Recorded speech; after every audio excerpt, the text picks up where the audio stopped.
it became really, really tough because there were other problems going on at that time. I started having problems with the Internal Revenue. And walked past our manager and said, "That's it, I'm done." Just like that. Wow. Just like that. Did you know that the members of the Stylistics went through so much pain in their lives? They were once one of the greatest soul groups of the 1970s, known for hits like You Make Me Feel Brand New and Betcha by Golly. Wow.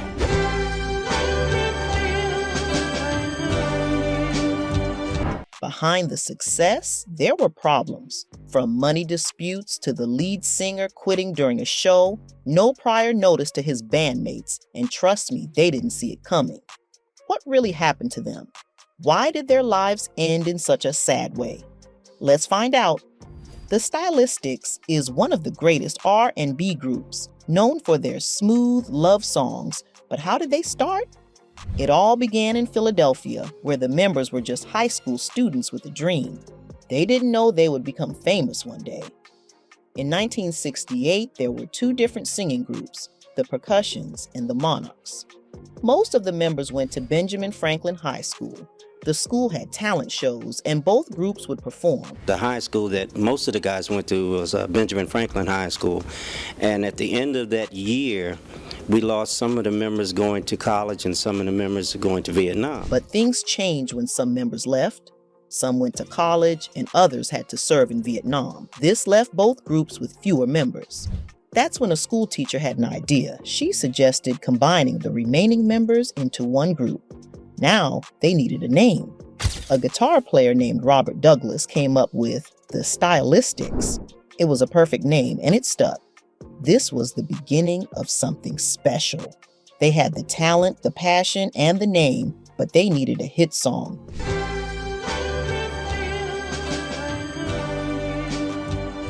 One of the key moments in their career was when they signed a deal with Bill Perry, a local record executive. Bill Perry owned a small record company in Philadelphia. He discovered the Stylistics while they were performing at a club in the city. But we were always doing local talent shows, not knowing whether it would actually take off.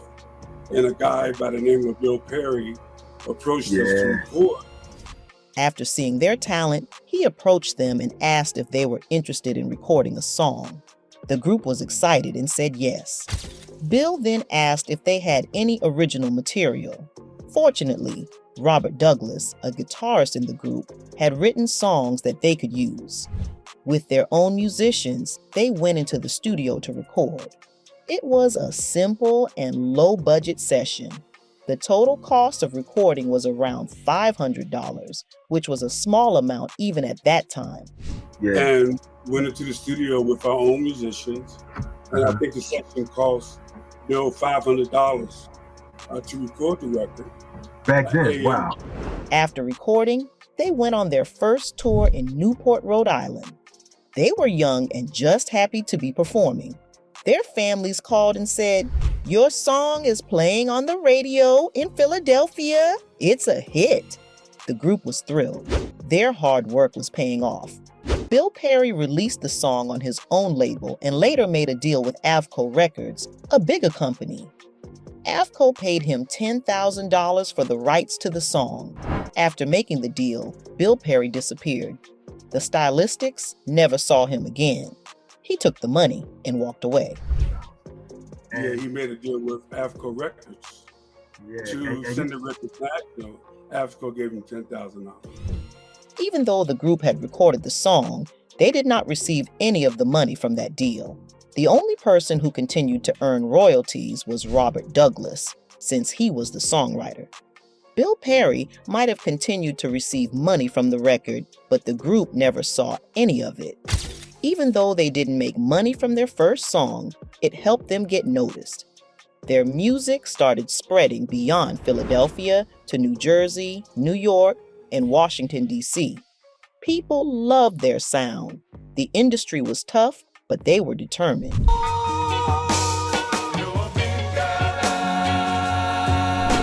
After their first hit, they signed with Avco Records. The label gave them a chance to work with Thom Bell, one of the best producers in Philadelphia. Thom helped shape their sound. With him, they recorded classics like Stop, Look, Listen, You Are Everything, and Betcha by Golly Wow. One of their most famous songs, Betcha by Golly Wow, was written by Linda Creed. She was an incredible songwriter. Her lyrics were heartfelt and romantic, which fit the group's style perfectly. The Stylistics became known as the Philadelphia R&B love song group because of their soft, emotional music.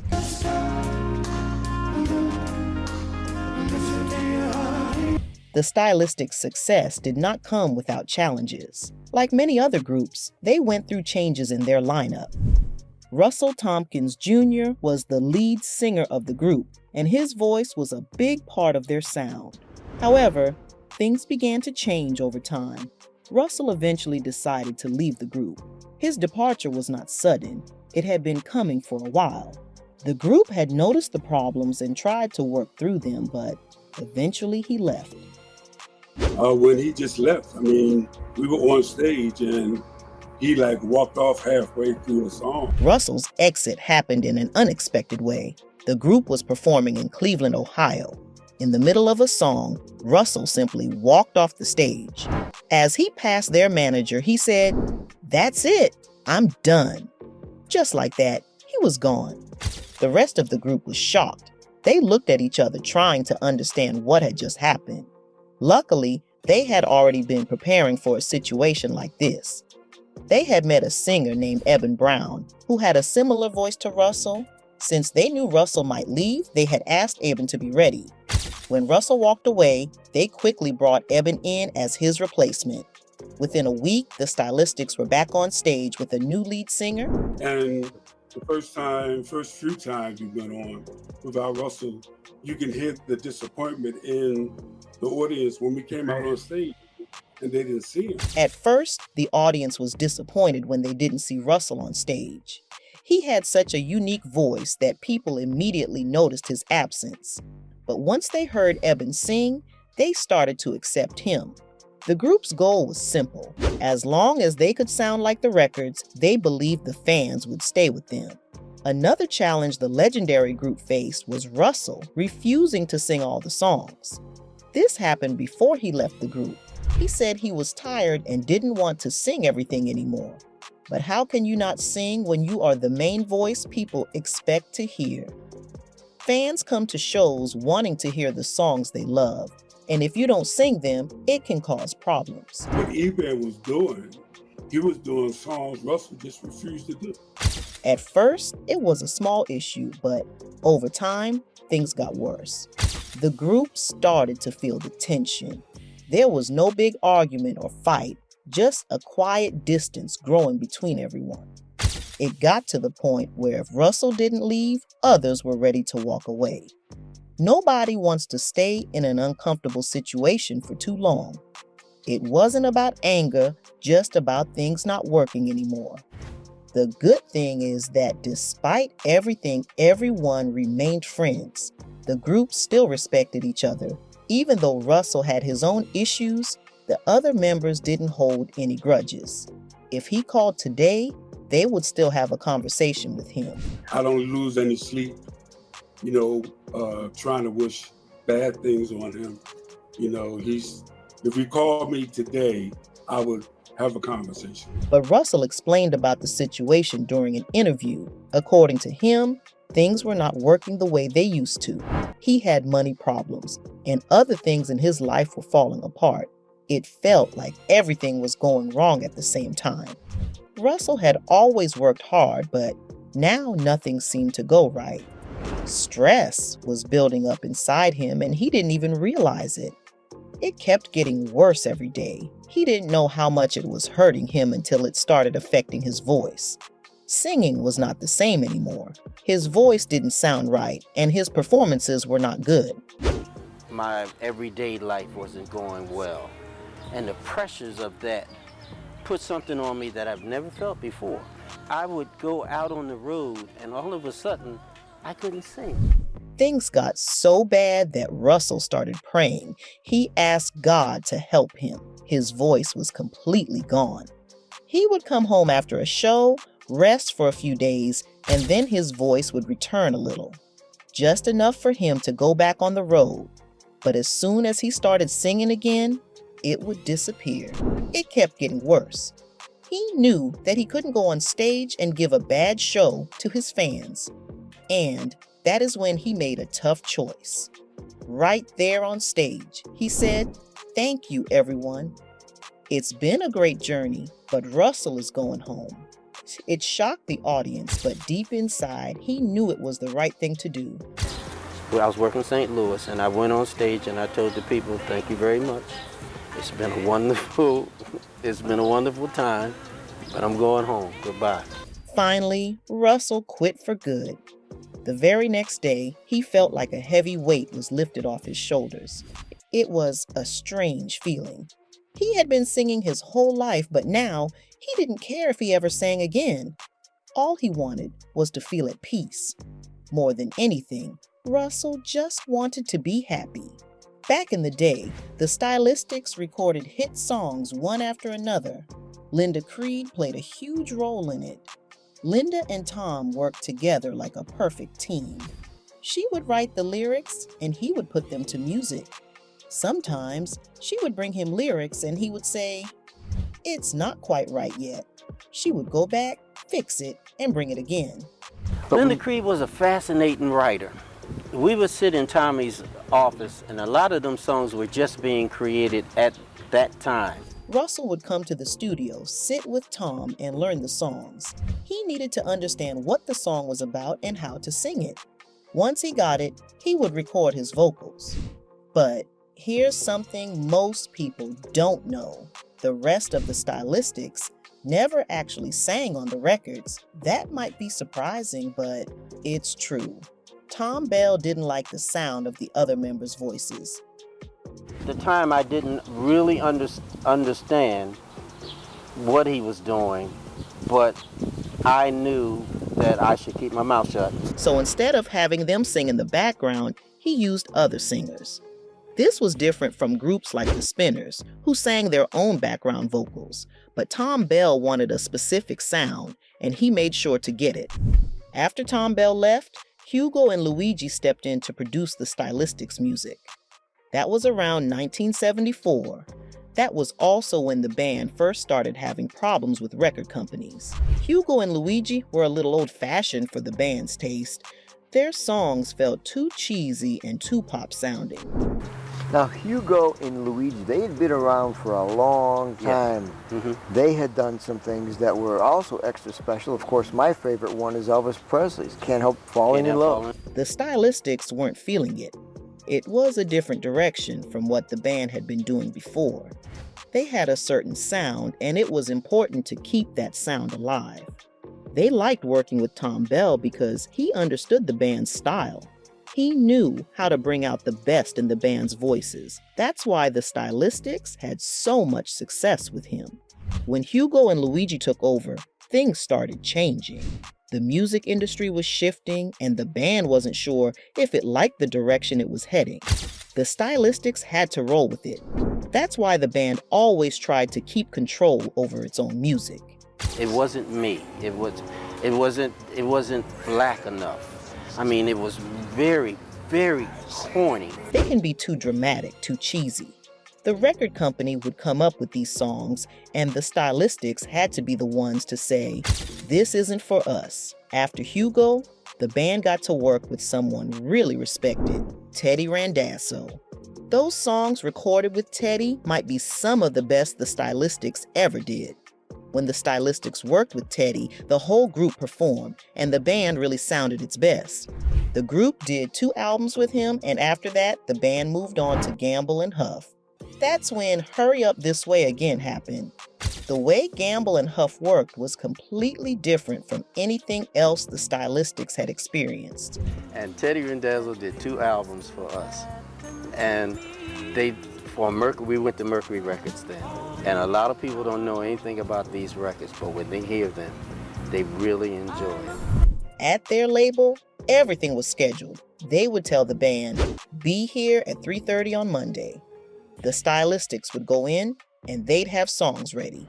It wasn't like other places where the band had a say in picking the songs. It was a process that was completely structured, and they had a system that worked for them. And stayed in his house, and went to studio and cooked and ate and hung out. And that was a great experience in my career. Now, when it came to Hurry Up This Way Again, the Stylistics had to adjust to their process. The band wasn't used to learning songs bit by bit like that, but in the end it was worth it. That song turned out to be one of the best they ever recorded. Even now, when they listen to old songs, the band can hear the effort put in. The work done with Teddy Randazzo, the journey with Gamble and Huff, it all shaped the sound of the Stylistics. Some records were better than others, but the band always gave its best.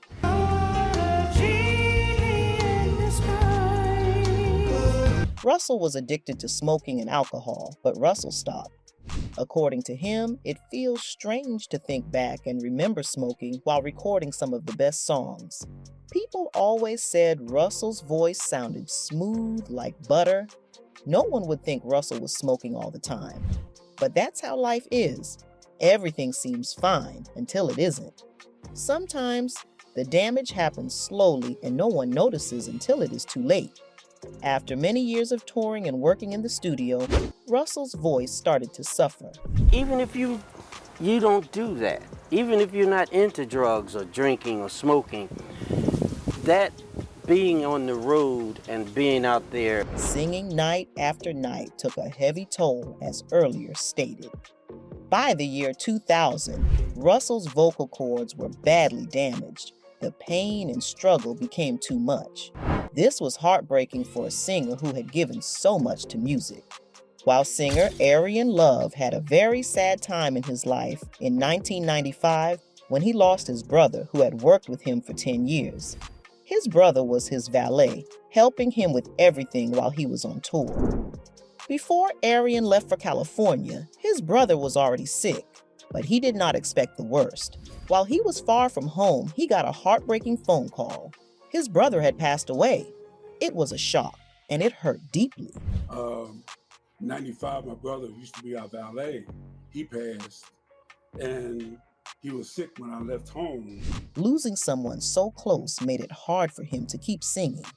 One song, Brand New, became very difficult for him. Every time he tried to sing it, his emotions took over. His voice would break, and he could not finish the song. The pain was too fresh. It took him 6 months before he could sing it without feeling overwhelmed. Over time, different versions of the same band started to appear. One group was led by Russell Tompkins Jr., and another group kept using the name The Stylistics. This caused a lot of confusion among fans. Things started to change when Russell started seeing these musicians in different places.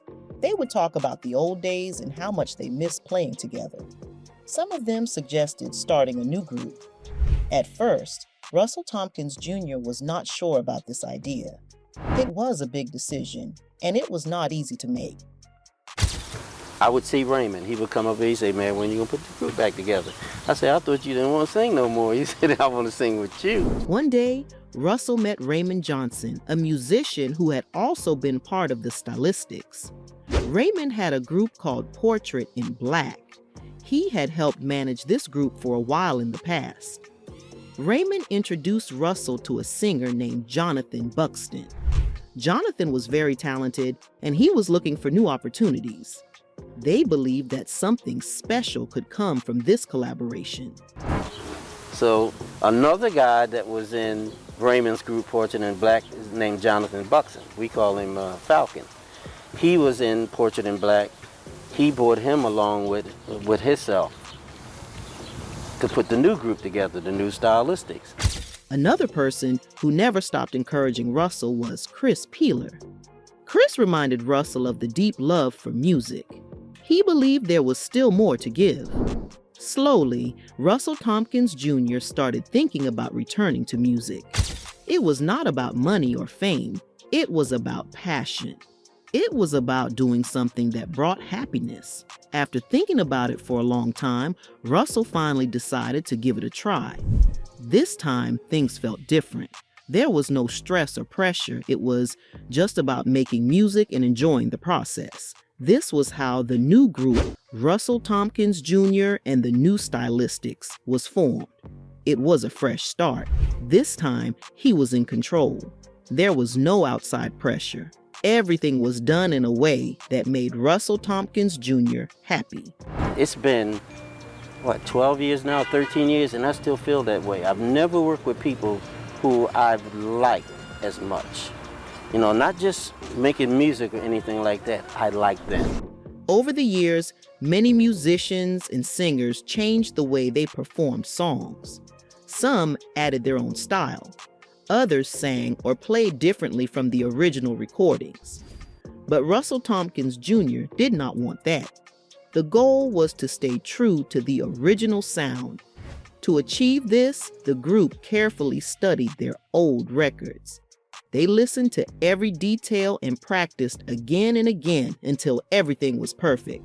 So I would constantly be at the guys, listen to the music, try singing the songs the way you hear them. You know, not the way you feel like you want to sing them. After years of hard work, the group remained strong. Russell Tompkins Jr. wanted people to know exactly who they were watching at a concert.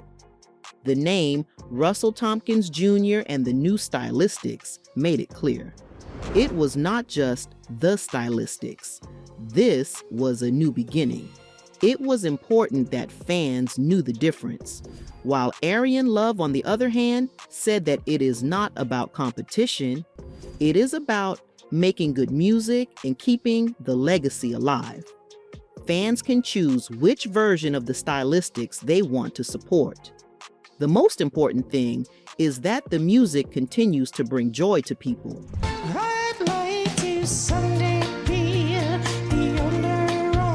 Aryan Saeed, one of the most amazing things about their music is that it has reached people all over the world.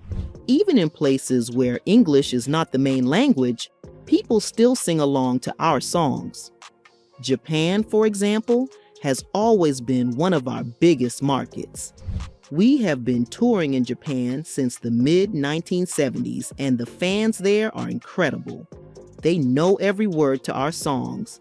It's amazing to see.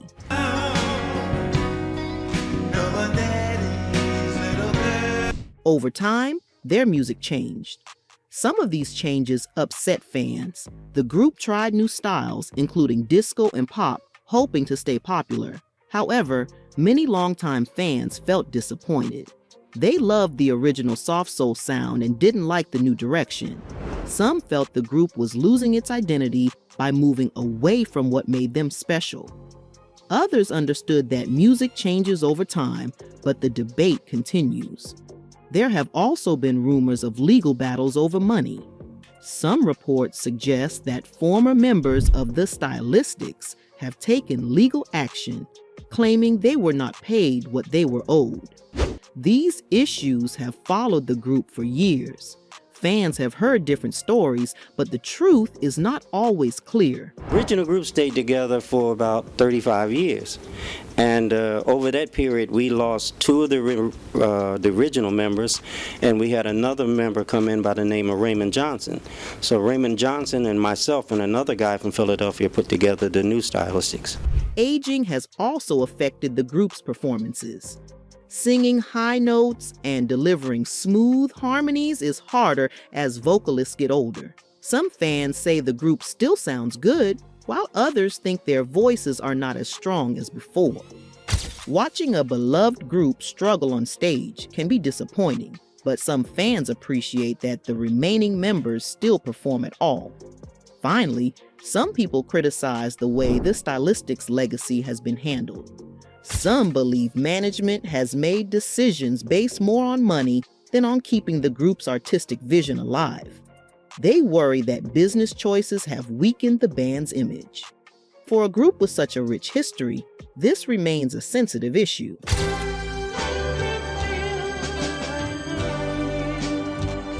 Talking about their legacy, In 2018, the Stylistics celebrated their 50th anniversary in the music industry.